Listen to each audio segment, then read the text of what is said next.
അതിജീവിതയെ സാമൂഹിക മാധ്യമങ്ങളിലൂടെ അധിക്ഷേപിച്ചതിന് അറസ്റ്റിലായ രാഹുൽ ഈശ്വറിന് ഒടുവിൽ ജാമ്യം കിട്ടി. 16 ദിവസത്തെ റിമാൻഡിന് ശേഷമാണ് തിരുവനന്തപുരം അഡീഷണൽ സെഷൻസ് കോടതി ഉപാധികളോടെ ജാമ്യം അനുവദിച്ചിരിക്കുന്നത്. ജാമ്യാപേക്ഷയിൽ ഇന്ന് വാദം പൂർത്തിയായതിന് പിന്നാലെ ഉച്ചയ്ക്ക് ശേഷമാണ് ജാമ്യം നൽകിക്കൊണ്ടുള്ള വിധി വന്നത്.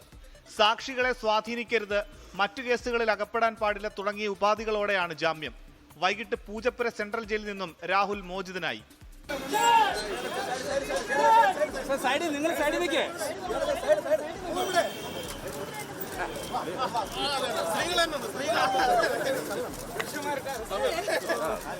ശബരിമല വിഷയം ചർച്ചയാകാതിരിക്കാൻ തെരഞ്ഞെടുപ്പ് കഴിയുന്നതുവരെ സർക്കാർ തന്നെ ജയിലിൽ അടച്ചെന്ന് രാഹുൽ ഈശ്വർ.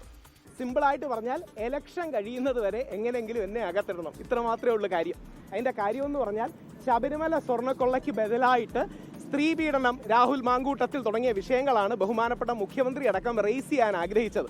ഞാൻ വെളിയിലുണ്ടെങ്കിൽ സാമൂഹ്യ മാധ്യമങ്ങളിലടക്കം അതിനെതിരെ ശക്തമായി ക്യാമ്പയിൻ ചെയ്യുമെന്ന് അദ്ദേഹത്തിന് അറിയാം. അതുകൊണ്ട് എങ്ങനെങ്കിലും ഇലക്ഷൻ കഴിയുന്നവരെ അറസ്റ്റ് ചെയ്തിടണമെന്ന് ആഗ്രഹമാണ്. ഇത് ശരിയാണോ എന്ന് നിങ്ങൾ ഓരോരുത്തരും ചിന്തിക്കണം.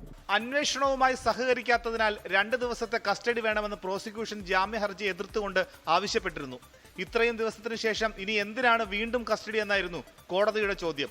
Thiruvananthapuram additional chief judicial magistrate കോടതി രാഹുലിന്റെ ജാമ്യാപേക്ഷ 2 തവണ തള്ളിയിരുന്നു. തുടർന്നാണ് ഇന്ന് വീണ്ടും ജാമ്യ ഹർജിയിൽ വാദം നടന്നത്. ഈ കേസിലെ മറ്റൊരു പ്രതി സന്ദീപ് വാര്യരുടെ മുൻകൂർ ജാമ്യാപേക്ഷ നാളെ പരിഗണിക്കും. 24 തിരുവനന്തപുരം. ലോകത്തെവിടെയായാലും ഏത് സമയത്തും 24 വാർത്തകളും ഓഗ്മെന്റഡ് റിയാലിറ്റി പാക്കേജുകളും എക്സ്പ്ലെയിനറുകളും വിശദമായി കാണാൻ ഞങ്ങളുടെ യൂട്യൂബ് ചാനൽ നിങ്ങൾക്ക് സബ്സ്ക്രൈബ് ചെയ്യാം.